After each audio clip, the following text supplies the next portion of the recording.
Hello students, welcome to account class. Question number 8 करते हैं। Question number 8 है तो इजी, पर बच्चों को इन तीन की वजह से इस क्वेश्चन में कंफ्यूजन रहती है। तो इस कंफ्यूजन को दूर करते हैं। पहले क्वेश्चन को रीड कर लेते हैं। A B C were partners in a firm having capital of 2 lakh 2 lakh and 80,000 respectively on 1 April 2008। A B C तीन पार्टनर्स हैं। ए और बी की कैपिटल 2 लाख है और सी की कैपिटल 80,000 है और इनका अकाउंटिंग पीरियड शुरू होता है 1 अप्रैल 2008 को। देयर करंट अकाउंट बैलेंसेस वर ए का 20,000, बी का 10,000 और सी का 5,000 और वो भी डेबिट बैलेंस। तो तीनों पार्टनर्स के करंट अकाउंट के बैलेंसेस दिए हैं। इससे ये बात क्लियर हो जाती है कि पार्टनर्स की जो कैपिटल है वो फिक्स्ड कैपिटल है। इट मीन्स यहाँ पे दो अकाउंट बनाए जाएंगे, पहला पार्टनर्स कैपिटल अकाउंट और दूसरा partners current account. According to the partnership deed, the partners were entitled to interest on capital at the rate of 10% per annum. 10% per annum के हिसाब से इंटरेस्ट ऑन कैपिटल दिया जाएगा। B being the working partner was also entitled to a salary of 6,000 per quarter. Be working partner है, इसलिए उसको 6,000 per quarter के हिसाब से सैलरी दी जाएगी। क्वार्टर क्या होता है, पहले इसी को क्लियर कर लेते हैं। एक साल में 4 क्वार्टर होते हैं और एक क्वार्टर में 3 महीने होते हैं। जैसे जनवरी, फरवरी, मार्च फर्स्ट क्वार्टर, अप्रैल, मई, जून सेकंड क्वार्टर, जुलाई, अगस्त, सितंबर ये तीसरा क्वार्टर, अक्टूबर, नवंबर, दिसंबर ये हुआ फोर्थ क्वार्टर। तो एक साल में इस तरह से 4 क्वार्टर्स होते हैं और एक क्वार्टर में 3 महीने होते हैं। इसलिए एक क्वार्टर की सैलरी अगर 6,000 है तो पूरे साल की सैलरी हो जाएगी 6,000 गुना 4। The profits were to be divided as follow. A point है, the first 60,000 in proportion to their capital. जो पहले 60,000 हैं वो कैपिटल के प्रोपोर्शन में डिवाइड किए जाएंगे। बी पॉइंट है, next 1 lakh in the ratio 4:3:1। अगले 1 लाख रुपए 4:3:1 रेशियो में डिवाइड किए जाएंगे। और सी पॉइंट में कहता है, remaining profits to be shared equally. अगर 60,000 1 लाख बांटने के बाद प्रॉफिट बच जाता है तो उस प्रॉफिट को इक्वली बांटा जाएगा। The firm made a profit of 2,80,000 for the year ended 31st March 2009।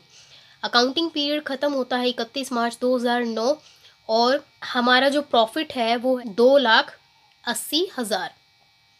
Before charging any of the above items, ऊपर की कोई भी आइटम चार्ज करने से पहले का प्रॉफिट दिया गया है। Prepare the profit and loss appropriation account and pass necessary journal entry for appropriation of profit. हमें profit and loss appropriation account बनाना है और एप्रोप्रिएशन ऑफ प्रॉफिट की जर्नल एंट्री भी हमें पास करनी है। तो क्वेश्चन को शुरू करने के लिए हमें प्रॉफिट दिया गया है, उसको हम क्रेडिट साइड नोट करेंगे। By profit and loss account 2,80,000। इधर लिखेंगे टू इंटरेस्ट ऑन कैपिटल। बच्चों क्वेश्चन में हमें कैपिटल के फिक्स्ड बैलेंस दिए हुए हैं और करंट अकाउंट के बैलेंस भी दिए हुए हैं। तो इंटरेस्ट ऑन कैपिटल हमेशा फिक्स्ड कैपिटल के बैलेंस पर ही निकाला जाता है। तो आप कंफ्यूज मत होना कि हमें interest on capital current account के बैलेंस पर निकालना है या फिक्स्ड कैपिटल के बैलेंस पर निकालना है। तो इंटरेस्ट ऑन कैपिटल 10% है। ए बी की कैपिटल 2-2 लाख है और सी की कैपिटल 80,000 है। तो सबसे पहले इंटरेस्ट ऑन कैपिटल निकालने के लिए हम वर्किंग नोट बना लेते हैं। तो फर्स्ट वर्किंग नोट है हमारा इंटरेस्ट ऑन कैपिटल। ए का निकालते हैं सबसे पहले।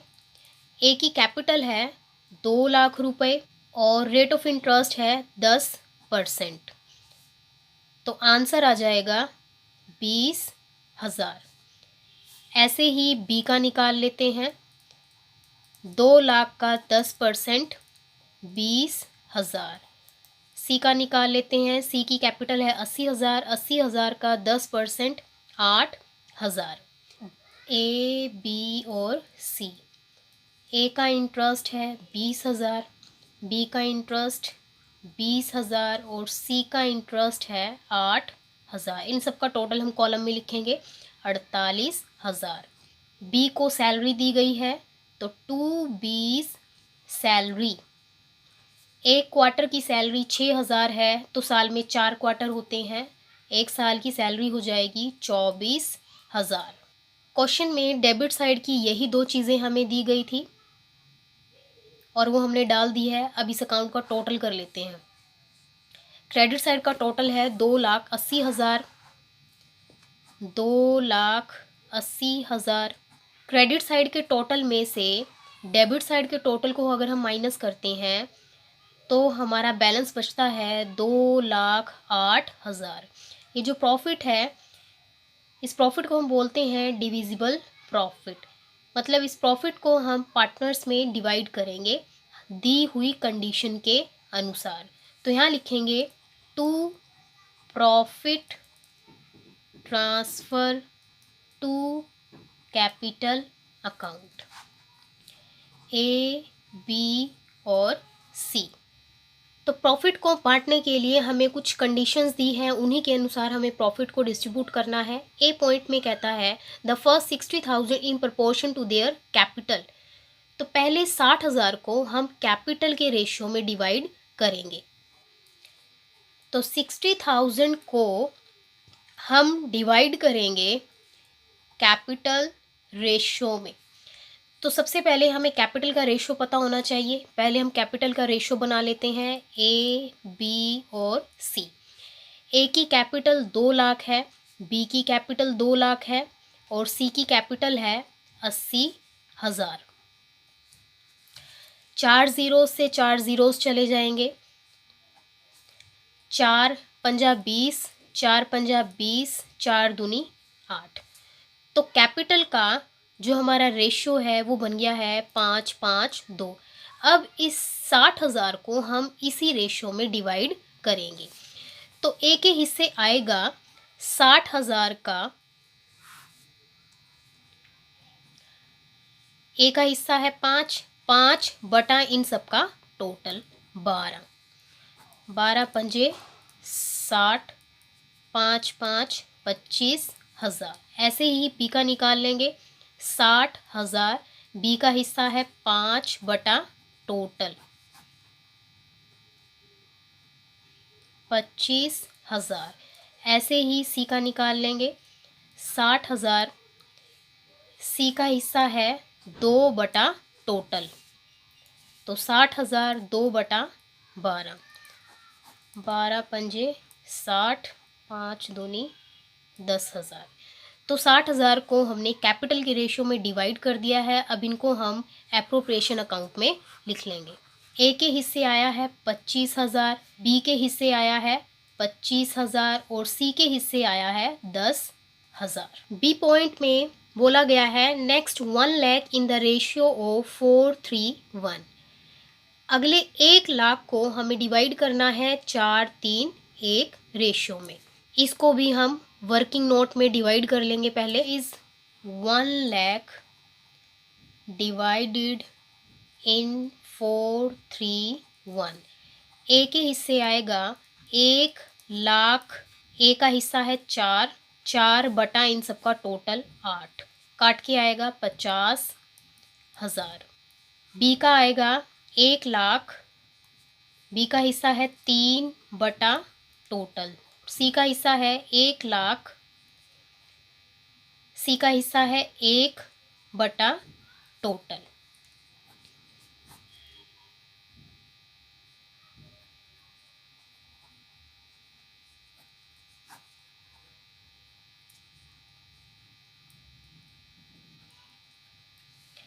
तो 1 लाख को हमने दी हुई कंडीशन के हिसाब से डिस्ट्रीब्यूट कर दिया है। अब इनको हम एप्रोप्रिएशन अकाउंट में लिख लेंगे। लाख में से ए के हिस्से आया है 50,000, बी के हिस्से आया है 37,500 और सी के हिस्से आया है 12,500।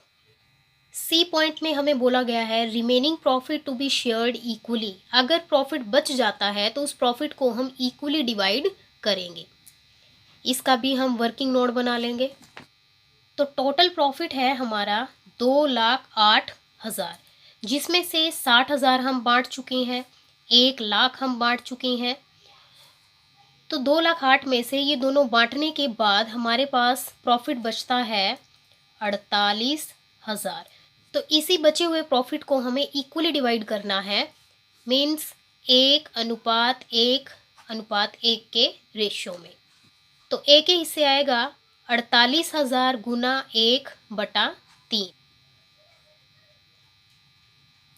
ए के हिस्से आया है 16,000।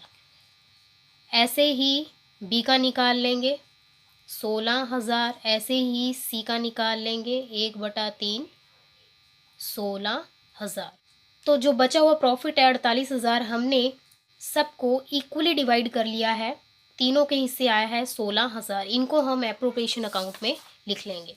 ए के हिस्से आया है 16,000, बी के हिस्से आया है 16,000 और सी के हिस्से आया है 16,000। अब ये जो प्रॉफिट हमें मिले हैं इन सब का हम टोटल कर लेंगे।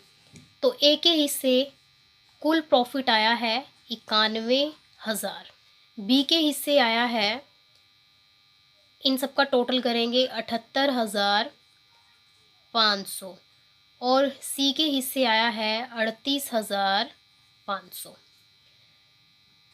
तो 2,08,000 हमारा डिविजिबल प्रॉफिट है। इस डिविजिबल प्रॉफिट को हम पहले प्रॉफिट शेयरिंग रेशो के अनुसार डिस्ट्रीब्यूट करते थे, लेकिन इस क्वेश्चन में हमें दी गई कंडीशन के हिसाब से प्रॉफिट को डिस्ट्रीब्यूट करना है। तो जैसे जैसे हमें कंडीशंस दी गई है वैसे वैसे हमने प्रॉफिट को डिस्ट्रीब्यूट किया है। अब इस क्वेश्चन में हमें लास्ट में बोला गया है कि पास necessary journal entry for apportionment of profits, कि जो प्रॉफिट हमारा आया है लास्ट में उस प्रॉफिट की हमें जर्नल एंट्री करनी है। मीन्स ये जो 2,08,000 हमने पार्टनर्स के बीच में डिवाइड किया है इसकी हमें जर्नल एंट्री करनी है। और जर्नल एंट्री करना बहुत आसान है। हमने कौन सा अकाउंट बनाया है? Profit and loss appropriation account. और ये जो हमने प्रॉफिट बांटा है वो कहाँ किस तरफ बांटा है? 2 की तरफ। तो 2 वाली एंट्री रखना 2 में। तो इसीलिए जर्नल एंट्री बनेगी 2 A's capital account, 2 B's capital account, 2 C's capital account और ऊपर चला जाएगा profit and loss appropriation account. तो ये प्रॉफिट मिलने से पार्टनर्स का कैपिटल अकाउंट बढ़ जाएगा। जब कैपिटल बढ़ती है तो हम क्या करते हैं? क्रेडिट करते हैं। तो ये जर्नल एंट्री हम लोग पास करेंगे और यहाँ पे हम अमाउंट लिखेंगे, यहाँ पर लिखेंगे 2,08,000, क्योंकि सिर्फ इस प्रॉफिट की ही एंट्री करनी है हमें। ए के हिस्से आया है 91,000, बी के हिस्से आया है 78,500 और सी के हिस्से आया है 38,500। तो क्वेश्चन बिल्कुल सिंपल है। हमें सिर्फ डिविजिबल प्रॉफिट को दी हुई कंडीशन के हिसाब से डिस्ट्रीब्यूट करना है। आई होप कि आपको इस क्वेश्चन की सारी कंसेप्ट क्लियर हो गई होंगी।